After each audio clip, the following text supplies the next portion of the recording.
Get up on your feet, give them some energy. Welcome to the stage, Lauren Duke, Heather Foltz, and Becky Brosset. Woo! Wait, don't sit. All right. We're gonna do our selfie. I like the energy. Mic's All on. right. Would you guys Welcome. remain standing Is really my mic quickly on? because we have to take a selfie. So everyone, Okay, Really we're quick. I don't think my mic is on. Is my mic on? Okay. Woo. Okay, I can hear myself now. All right. Here we All right, go. let me go on this side. Let's go. All right. Selfie Everybody, put your time. hands up. thanks. All right. Yay. Okay, guys. Well, We'll listen. be sure to tag you all. We'll be outside taking names. The reason why we're here is because we want to talk about the Beachbody Challenge, and specifically, what are they doing to be so successful in building their businesses? So, you guys know we introduced the Beachbody Challenge a couple years ago. You guys saw the revenue growth. You saw that the hockey stick, for those Canadians that are here, happened about the time that we actually introduced the Beachbody Challenge. So it's been very, very successful. And again, we've got a lot of questions ranging from how do you attract customers to your challenge group? How do you turn them into coaches? Anybody want to know? And then, of course, how do you build incredibly effective challenge groups? So I'm going to start with Heather of Team Boss. So Heather, the first question I have for you is, what do you find is the most effective way of building challenge groups? Really, the first thing I think is really important is for you to understand to be unique. I use social media when I promote my challenge groups, and how I do that is by creating a very unique photo. You don't want to get something that is just generically out there. I find having a photo of yourself, maybe you're doing a workout or showing your abs or doing something that's going to attract people, something that nobody else is using.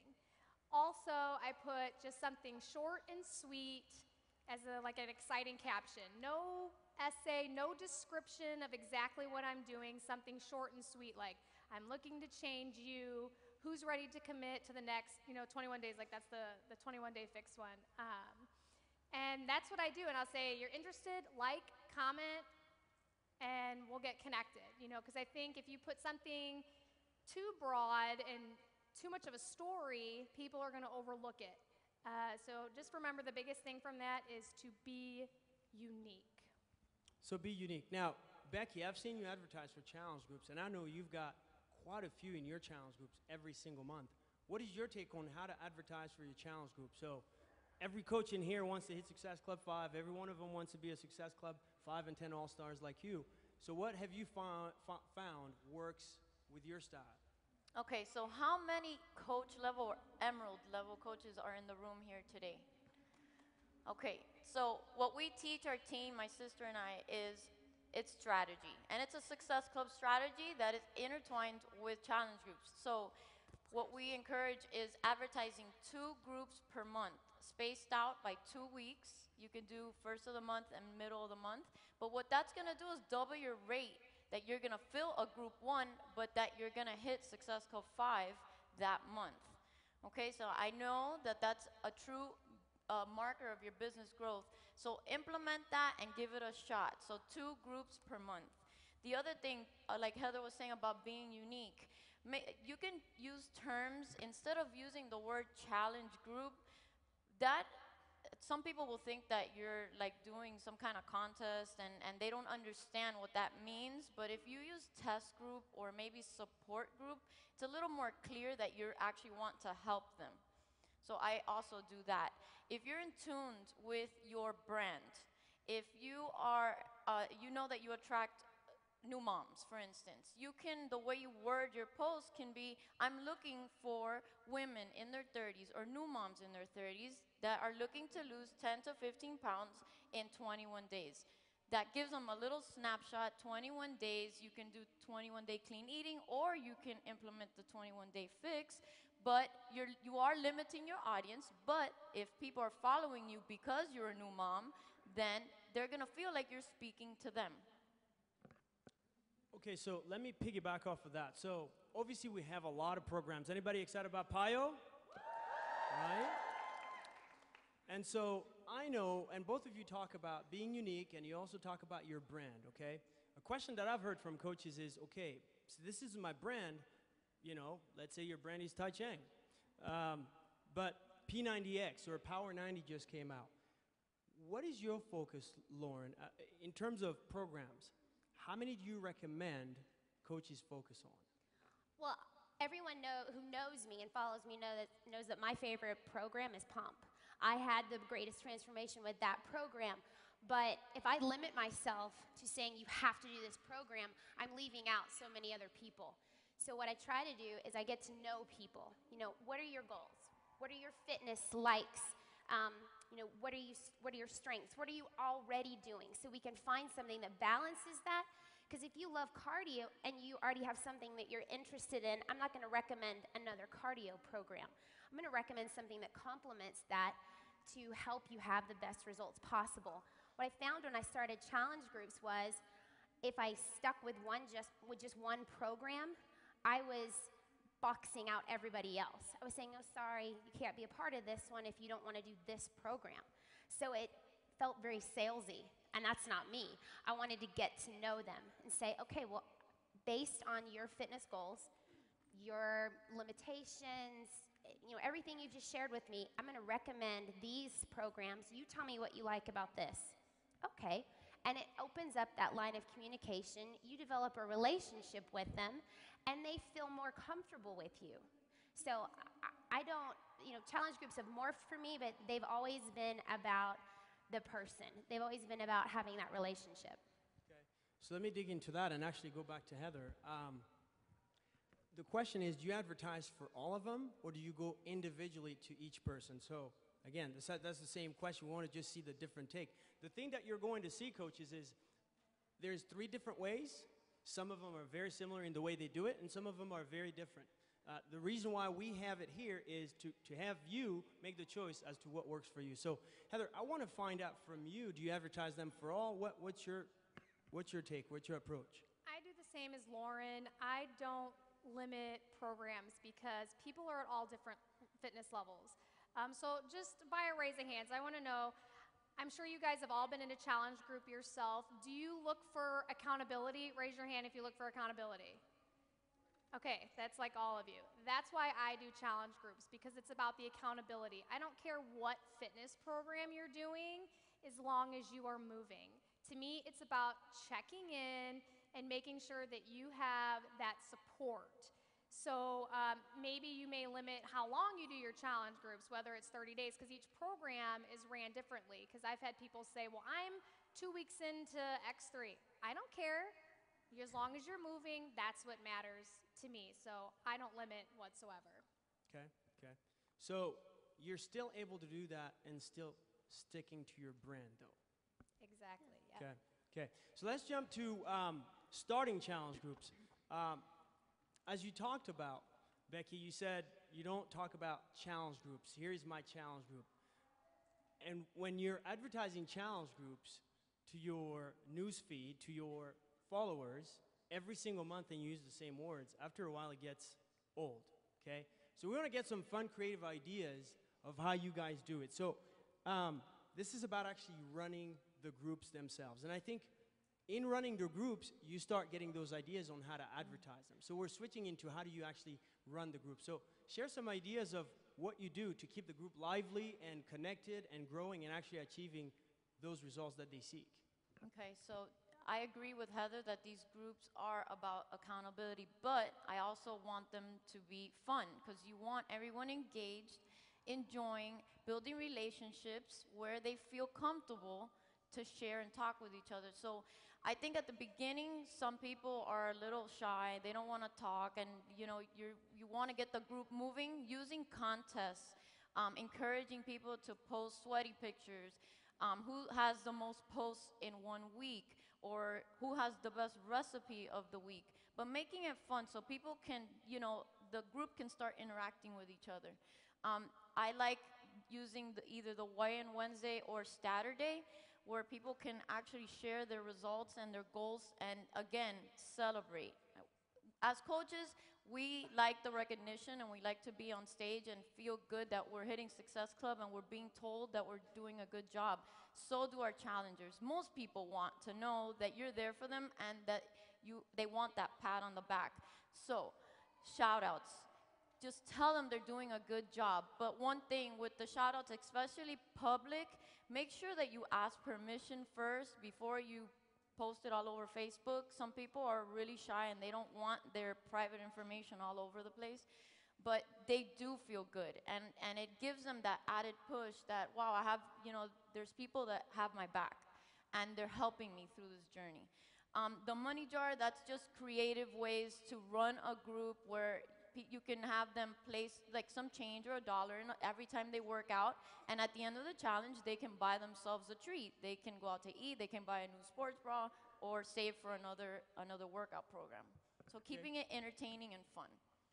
Okay, and this is a daily thing that you do. Yes, daily. Okay. By the way, by show of hands, how many actually started as purely a customer in a challenge group? Not a coach, but purely a customer. Okay? Anybody started as a coach in a challenge group? Okay, quite a few. Let's switch over to you, okay. Lauren. How do you make the group fun, getting results, cohesive? Because in a group, you're always going to have the people that do it and are very active and engaged, and then you're going to have those that just don't do much. So share a few of what you guys have found work well. Okay, a lot of what Becky said is what I do, making people feel valued within the group, doing the shout outs and asking permission, absolutely. I will not put names, but I will be like, you guys, I have to share this. I'll put it on my Fit page, I'll put it wherever I can. You will not believe what I just read in one of my challenge groups today. So-and-so is having amazing transformation, and it's up to them, but most of the time they're like, check it out. She totally called me out, and I love it, that's me. They take ownership of it. They are getting more excited because that's them.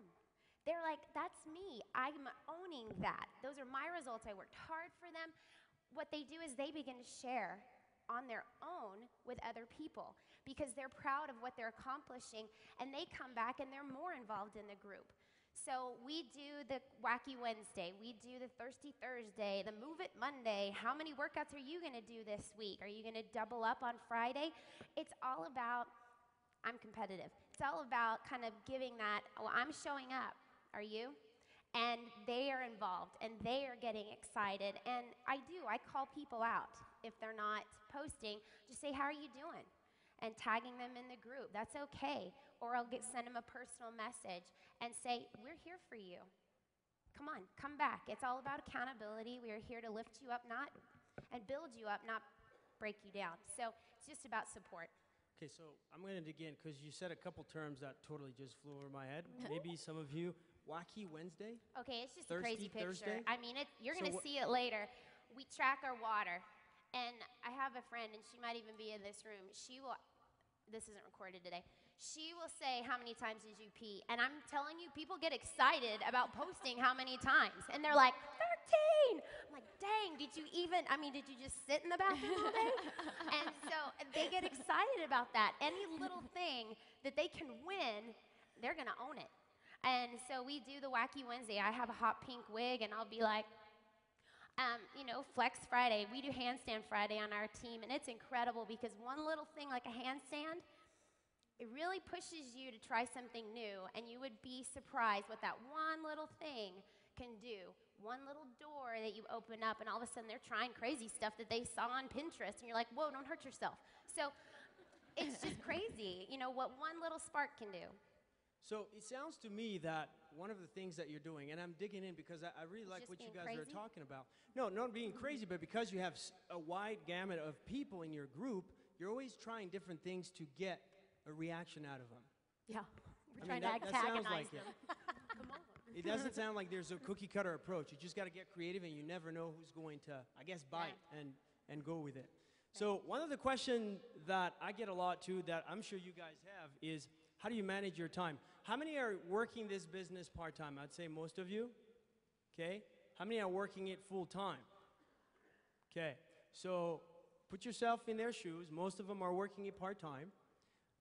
Most of them probably have families. Most of them have demands with their community and so on and so forth. So I'm going to go to Heather and ask you, with 2 young boys, by the way, and Philip, and a whole lot of moving and building a home, how do you manage that many groups, okay? Are you techie? What have you found to manage your groups? I mean, every single month you're starting one.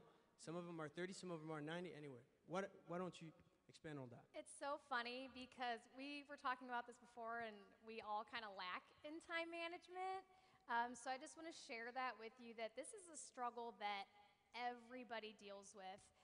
Myself personally, I am very all over the place because my time revolves around my 2 kids. Even though I am working this full time, my kids are like full time plus another full time job. They're 5 and 3. But what I do, and I have found to be very effective, is using Hootsuite, and I have to thank my coach Adrian for introducing it to me. It's an auto scheduler. It's free. It lets you use like 5 groups. So that way, I'm able to go in there and auto schedule a post for each group that I'm in, because I have a bajillion groups, and I just need to make sure that the ones that I'm currently active in, my challenge groups, they're getting something. One thing I do want to say, if you're going to use an auto scheduler like Hootsuite, is to make sure you don't become a robot. That is huge, because some people will find these automated websites and they're just going to be like, well, then I don't need to work. I can just make post. No, you can't do that. You just need to make sure you're at least present in there to go back and respond to what people are saying. So if you posted, like for example, I'll post like an extra HIIT workout or something fun for my challengers, and my phone will be going off ding ding ding because everybody's responding to it. I need to make sure that I'm going back in there at some point during the day to respond and be present. So that's basically how I do it. I schedule my time with that. Every single day has got a post. Especially since we're here, we still want our groups to be going, and this helps ensure that my challenges are taken care of and that they feel that I'm still there, I guess. But that's how I do that. And if you guys, and I really like what you're talking about, because I think some people need to realize that just because you're a top 10 coach, your time is not perfect. We all have the same 24 hours, and it's a matter of just dealing with it. There's never a perfect balance. There's no such thing as a perfect balance. There isn't. And the biggest thing is if you're really focusing on time management, we talk a lot about like a power hour too. If you want to use that time and you're using your Hootsuite and you want to go back and respond during your power hour, utilize that. Okay, so one of the things that you also brought up is follow-up, because you are anywhere within the 5-step invitation. You could be on step 1 with someone or step 5 as you're managing that, right? And on top of that, you're managing your groups that you're currently running. So, Becky, talk about that. Follow up not only with people in your group, but also people outside. How have you found time to manage all that? Any other tips as far as, software or apps, or do you use what Heather uses as well? Well, I want to thank them first of all, because I never used the Hootsuite for posting in the challenge groups until they told me about it, and I'm like, I got to do this. So all my groups are taken care of for the week because they introduced me to it, so thank you. I just left my job August last year, 2013, and I was dealing with the same issues that you guys are dealing with, and I still kind of do it the same way. I would do all my posts in the morning before going to work. During the day at lunchtime, I would check in, but I would come back in the evening and make sure, because not everybody works out I used to work out at 5 o'clock in the morning. Not everybody was on my same schedule, so I needed to come back. And that's kind of like what the image shows is the reminder to me to come back and come talk to my people, see how their day went, how was their workout, what did they eat for the day, tell me how I can help you. And it's important about the interaction, and I know Heather touched upon it. If someone is just falling off the map or they're not posting, reach out to them, find out what's going on with their day. Maybe they're going through something, and you could be that person to help them get through it. So just schedule your time, try to come back in the evening. It won't take you a lot of time, but answer your messages and make sure that they know that you're there for them. Okay, so let me expand on that, because I was in an office one time, and Jeremy Red, whom you work with, he pulls up this spreadsheet, and you've got it organized. So what have you found? Speaking of time management, okay, so you talked about the morning, checking in the evening. The temptation that I see is people trying to get in, you know, some time at work or during the break or when they're hanging out with their kids or their families. And so what have you found specifically on your own time management? Now I'm talking about your schedule during the week that works well for you. That's a good question. Because you seem organized, right? I am. I think it's a habit because I do have it on my phone. I just use my phone to schedule my time, but I know that this is the way I've done it since Challenge Packs came out. So I know first thing in the morning, I need to go in there, see how everybody's doing, but I need to come back to them. And I know that it's a #1 priority because remember, these are the people that first of all, you sold them something because you said you wanted to help them. So you're not going to dump them in a group and then post one time and walk away and forget about them. You need to be there for them, and they need to feel that you didn't just sell them a challenge pack and you're like, later, on to the next one. I like that. I think that's very, very important. And the reason why I asked that is, again, everybody struggles with that. And it's just getting more best practices. So I love it. By the way, did you guys catch? She went full-time when, in October? August. August? Can we give her a hand? I mean, she just went full-time as a full-time Beachbody coach. I actually announced it at Summit last year on stage was when I made the decision that when I got back, I was gonna fire my boss. So I did. There you go. Dream big. Never give up. Awesome. Okay, so as you're building challenge groups, you have a lot of customers, but I also know that you help a lot of customers become coaches. Some of your customers become coaches and they want to build and they want to, they want to go out there and build a business just like you are. So on the subject, Lauren, of time management, okay, how do you manage both your customers and your coaches? What's your focus like during a day in the life or a week in the life of Lauren Duke? Holy moly, a week in the life of me. Life is constantly shifting for me, and you kind of have to roll with it and be consistent. And so we were laughing that we all suck at time management, and it's really funny that we have these questions because we're constantly evolving as mothers. But, and I'm going to answer your question, it is important to give your coaches to take the time to train them. And so you have to be very diligent about being present in your team and being present in your challenge groups and setting aside that time and making sure the two don't mix. I'm in the process right now of going through something with Jeremy Red called buckets. And I have to put my life into 5 buckets. And in order of priority, they each get a color. And I give this much time a week to priority 1. Priority 2, priority 3, and I give it a time, and then it doesn't mix. Like my buckets don't spill over into another. And that's something I'm really focusing on so that I am consistent, I am on track, I'm not a frazzled mess, I'm mom, my husband's in Afghanistan, I'm dad. So I have to be a lot of things right now, and it's important that no bucket goes empty and no bucket overflows. And so I'm a visual person, and so I have to see it that way. So I have to schedule, okay, I'm going to be with my coaches and make sure they have all the announcements. And we have a schedule on our team. I post Sunday night for Monday. Monday, we know the team call's coming up on Tuesday. Wednesday, we're getting ready for rank advancements, and Thursday. It just rolls. And as long as I keep consistent, I'm teaching my coaches the same thing. And so they pick it up and go, hey, I wonder why Lauren didn't post that. So they're starting to do it on their own, and same with the challengers. I make sure that I take the time to give myself to them every day. Do you find that your coaches end up doing the same? So obviously you've got quite a few coaches that are here. Do you find that they're also duplicating what you're doing? Is your goal, obviously this is a business of duplication. What you do well or not well duplicates. So are you finding that your coaches are able to do that themselves? I am. I have to give them the reins. I am a control freak, And I have to say, I give you ownership of this team. It's not just my team, it's our team. And so by giving them that, I'm allowing them to lead so that eventually, as they grow, they're ready to leave the nest and fly and have strong teams of their own. And so it's good for me to let them take some ownership of the team and lead and duplicate and then sit back and just be proud mama. Excellent. I love that. I think that's very important to be able to balance both home I don't life, have it down. customer, coach. You do the best you can. I think that's the number one lesson that we're learning here today. Okay, so let's go. Actually, we're going back to you, Lauren. Hello. Okay, we're talking about who'd like to know how to turn your customers into coaches. Anybody in here? Yep. Okay, sounds like it's a popular subject. So let's talk It's like talk 12 about. people who want to do that. That 12 was people. woo. Are there only 12 people that want to do that?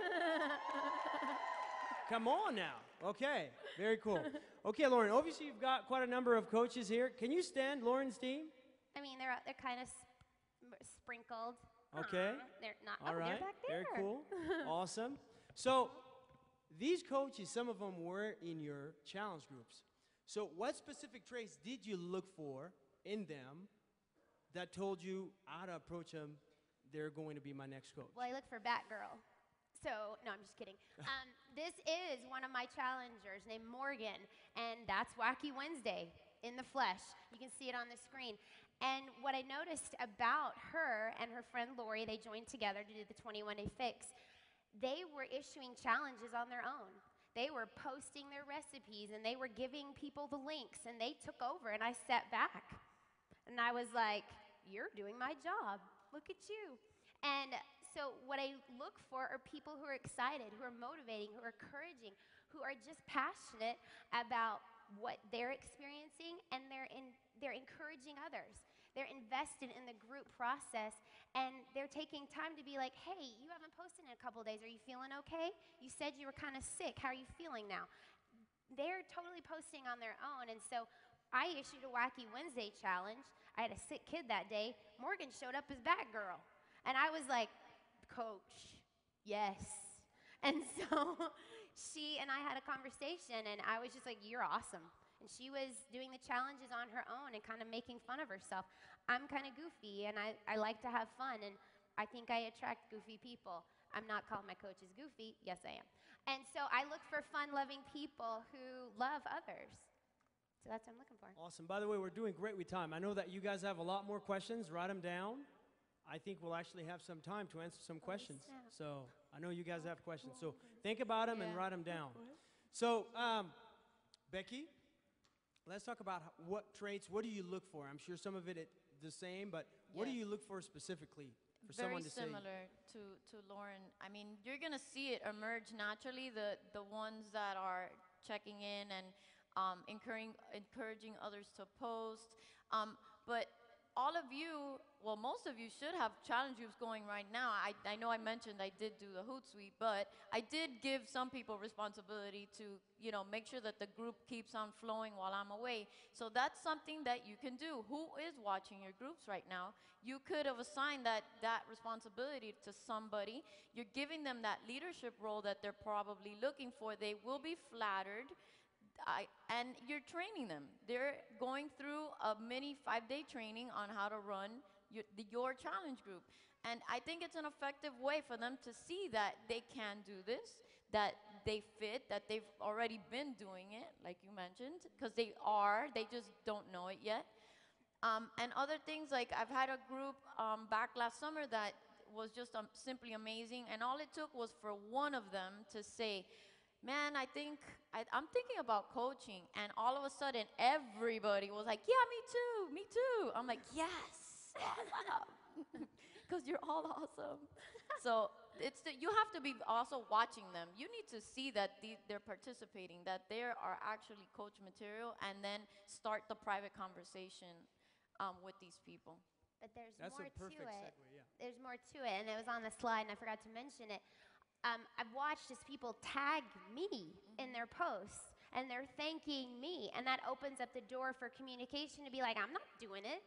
You're the one pressing play every day. You fill your containers. You're posting. You're doing it, and you validate them. But when they tag you, they're letting everyone know what they're doing. When they start to post on their own page, they're doing exactly what you do.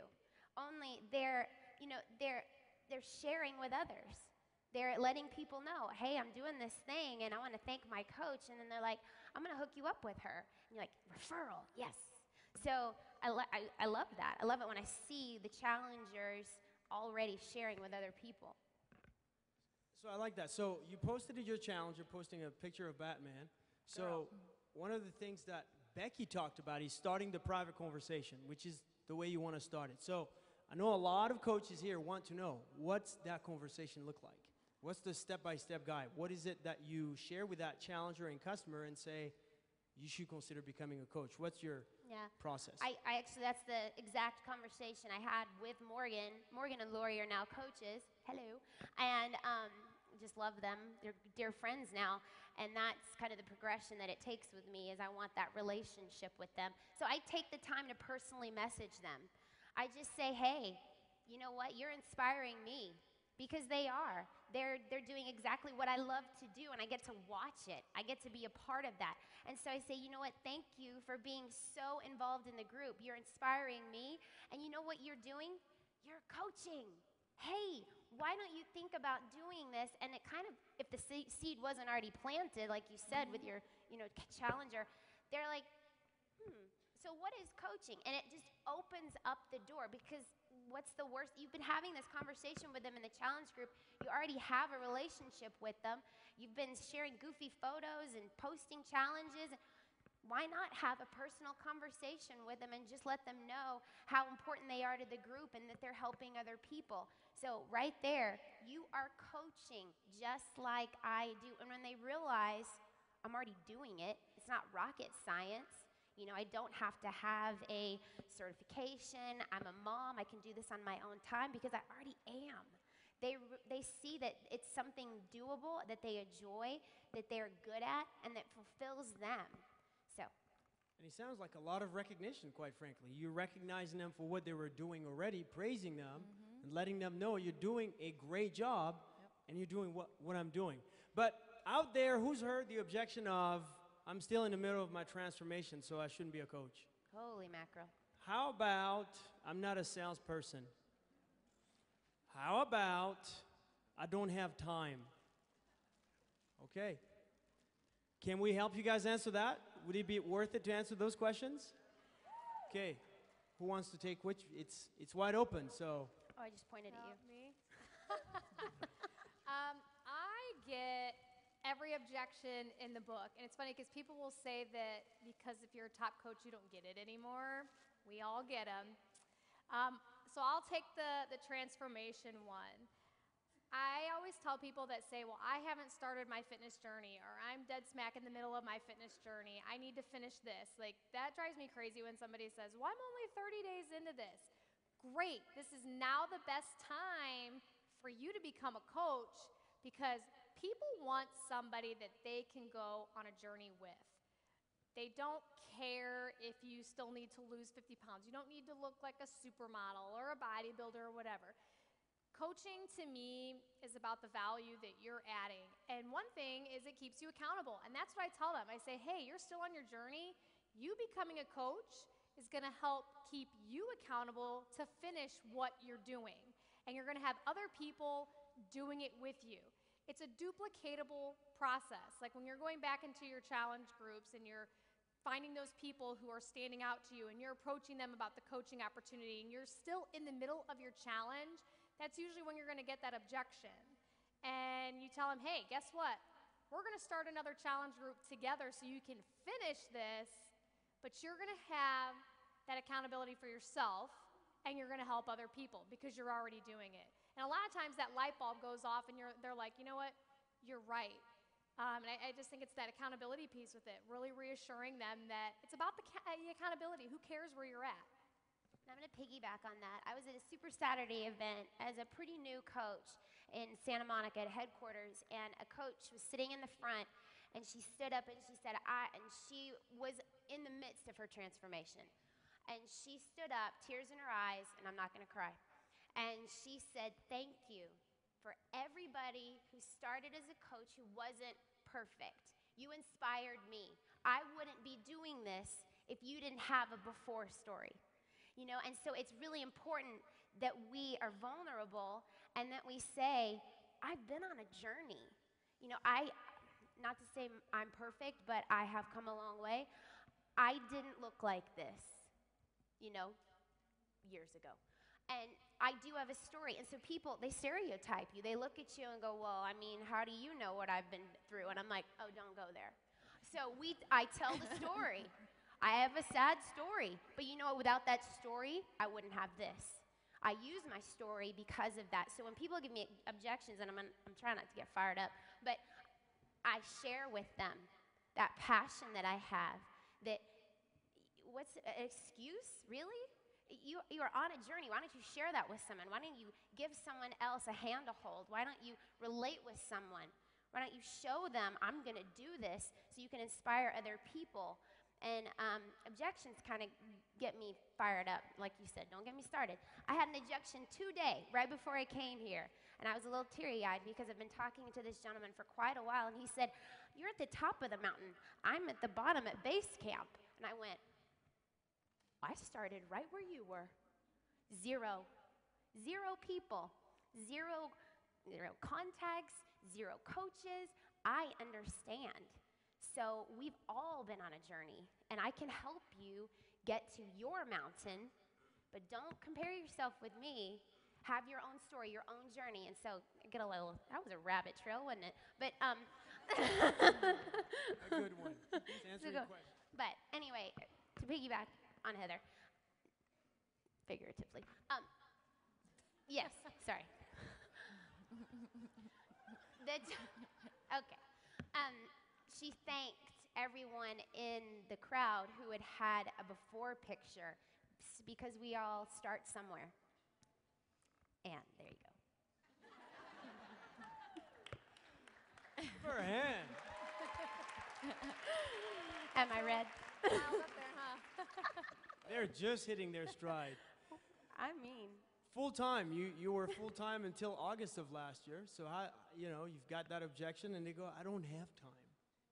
Well, I mean, for me, it's hard to convey that to you guys. I can tell you, if you really want it, you're gonna find the time. You're gonna make it happen. But to a new coach or a prospect, I just need them to see, especially if they're already doing it. We're converting here. I mean, they're already doing it. They believe in the products. They're posting on Facebook. I mean, why not? It's already there. You're already laying the foundation. It's just time now to go, jump in, do this, follow us and do it. But I think at the heart of it is that they have to believe that you believe in them, because everybody wants that. I think that's something that is probably missing in a lot of people's lives, and by you believing in them and telling them that you would be great at this, you're already doing it, you're doing the work, you can put in this and this can change your life. You have to continue to build them up and encourage them, but never convince them. That's one thing that I've been wanting to say, I think since the first time, is that that's just a no-no. If you have to convince somebody to join your team and jump into this business, then something went wrong along the way, because they need to feel that they belong on your team and that they belong in this business. So don't convince them. Tell them how much you believe in them and how good they would be at this, and show them what the value that it will bring to their lives, but also how much it can change and impact their lives and their families' lives. Yeah, can I say something on the Please. time thing real quick? Yeah. I just want to jump off of that. We did a few Skype chats, and people say, well, you were never working a full-time job. You're a stay-at-home mom. Because I know there's a ton of stay-at-home moms here. Don't go there. Do not go there, because I seriously, when we had our Skype chats, I'd have my laptop and then they wouldn't see me, because I'd be like, hey, I'm in the other room changing my other kid's poopy diaper, I mean, life goes on, and that's what you have to tell your prospects when they bring up that time management piece, is like, you said, you can fit it in, you just have to want it. You can't convince the unconvincible. I say that probably 50 times a day. It comes to just being an excuse, and you just have to tell them it's something that you want. I get people asking me, well, how can I reach the level of success that you have? You have to want it. Bottom line. It is There the you bottom go. line. How about we give them a hand? Fantastic. So like I said earlier, we actually do have some time for questions. So raise your hand for questions. And actually, I'm going to go backstage, get some questions answered from both sides of Christina, you're not allowed to the ask, room. no. So we're going to go with Christina Delgado. If you guys exit, please do it quietly. We want to be respectful of the people that are staying right here. So. Hi. Should That's I put my my sister, sister by on the the way. spot? She should not have the mic. Yeah, she should not be allowed. So, speaking to the coaches and Emerald coaches or someone that's starting their business, do all challenge groups work? And what do you do if nobody joins? Okay, so my first challenge group had 4 people, and I was just blessed that they were friends of mine. I'm just saying. And they rocked it out, and 3 of them became coaches who are still with me today. And my second one tanked. Like, I was like, where are you?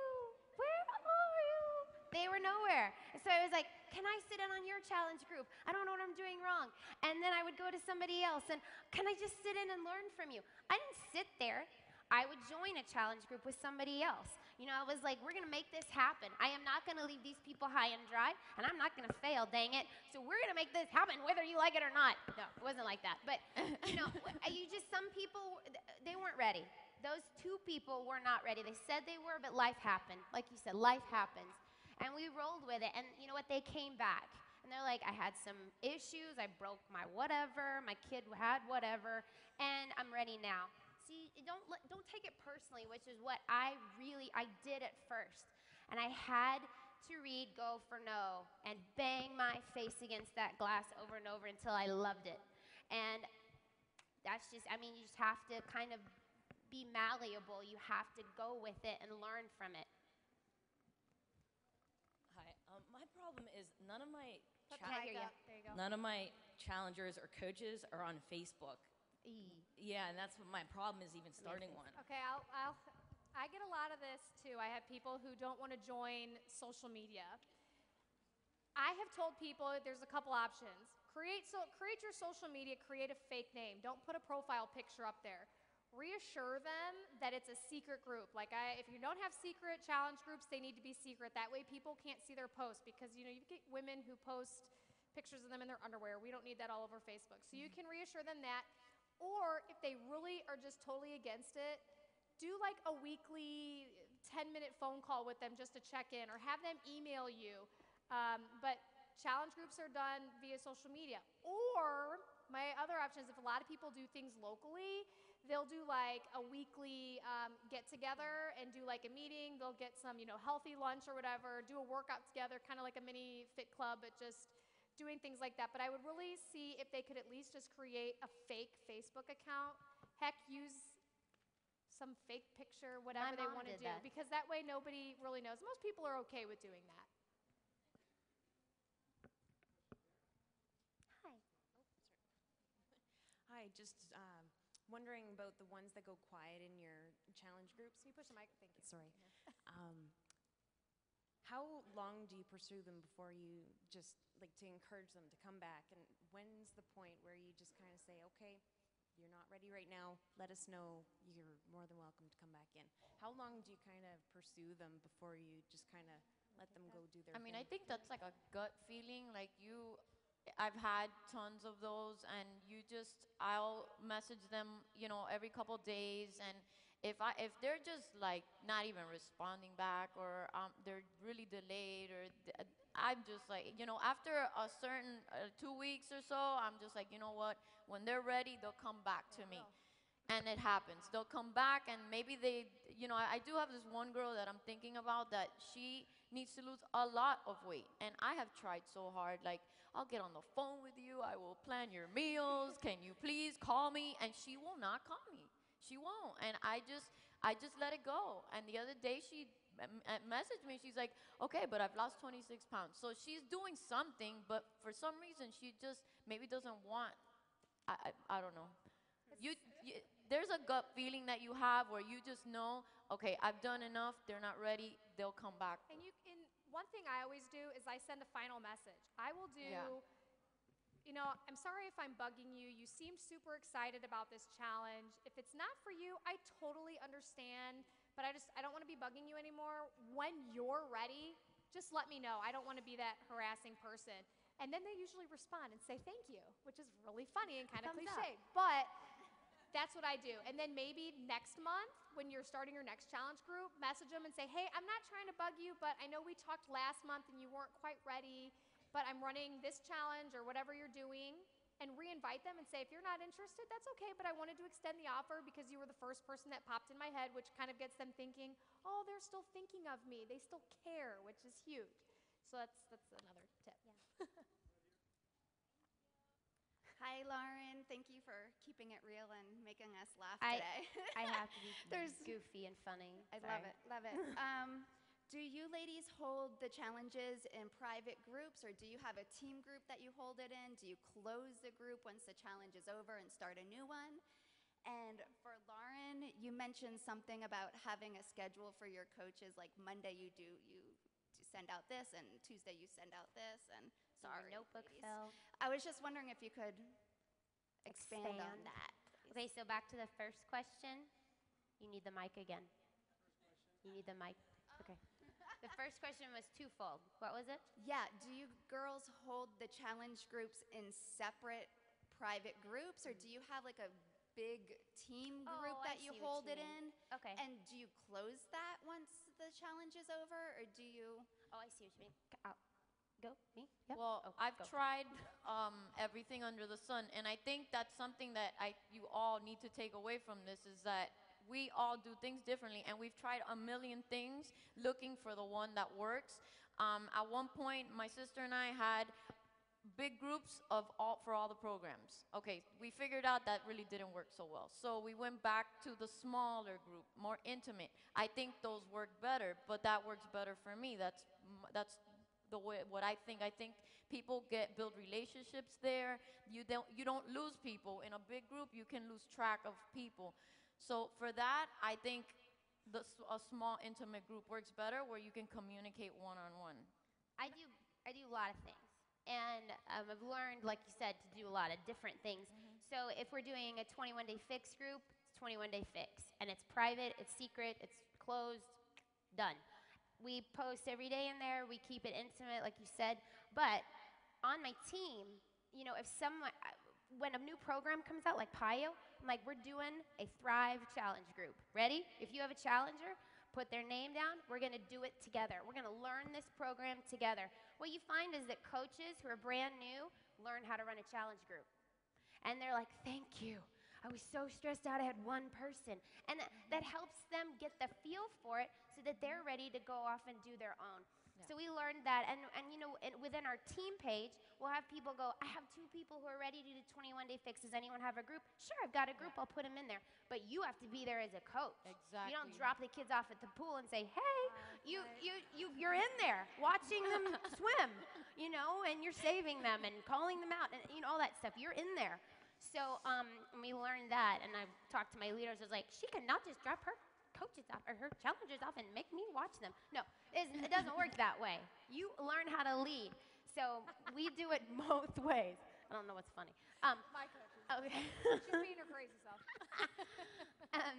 And to your question about the schedule, you guys know the National Wake Up Call is Monday. You get the slide in your email Sunday.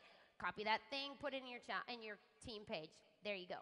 Monday, who's leading the team call Tuesday? Write up a write-up, get everyone excited, pin it to the top of your page. Team call, that's for Tuesday.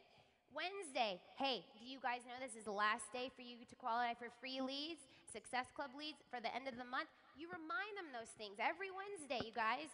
It's cycle bonus time. It's the end of the week. Who is going for rank? Are you ducks in a row? Has everyone checked their downline? I am totally riding your tail. You got it? No. Yes, I am. And my coaches are like, yes, yes. No.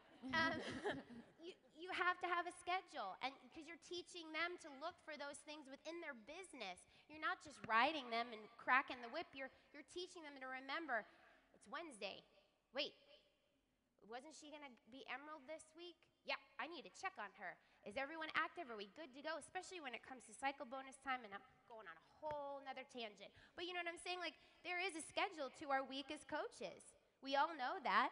There's nothing wrong with keeping that flow because you're teaching your coaches to do the exact same thing. Hi, this is my second week as a coach, and I'm excited. That's awesome. Thank you. I am in a challenge group now, and I'm planning my first one to start July. So the question for you is, do you require every member to either buy a challenge pack or Shakeology, or do you have any opportunities where people just start and you get them in there and then they want to buy? How do you approach that? Oh, you looked at me. Okay. I tell my coaches to do it both ways. But here's the thing. When you're having that conversation with someone and you're talking about a program and they go, great, I'm going to order it without Shakeology. You go, wow, you save so much with Shakeology. Let me break it down for you. So I give them apples and oranges. I tell them the value of Shakeology. I give the ingredients. I show them the savings. I tell them, you got the whole program right here. If they opt to go without Shakeology, they're in a group with somebody else who's using it, and they go, oh, that looks really good. Huh, what's that recipe again? So, I mean, I mix it up. I don't require it. I did it first, and I had a couple people go, well, that's not very nice. You're making me buy that to be in your group. And I was like, ooh, okay. And, you know, it was just a bad experience. So I offer it, and if they would opt to have Shakeology, I say, may I ask why? I open up a conversation with them. May I ask why? Well, have you tried the vegan? Because I'm vegan, and I can't have any whey, and I have digestive issues. TMI. And, you know, we have those conversations, and then they go, well, you know what, I might try it. 9 times out of 10, I think I will try it. Great. And then if you want, you can cancel, but you know what? Continue to use it, and you're just going to feel better and better and better. Okay, take it. I do both. Okay, so for me, I have a fitness group for everybody I coach, whether they ever purchase something or not. That way, they get in this group, and there's people doing 50 programs, drinking Shakeology, doing this, and it kind of ripples because I'm not the only one talking about it. Other people are. But then I have my strict challenge groups where if you want to do this where you're getting a bit more of my attention, then yes, it's required.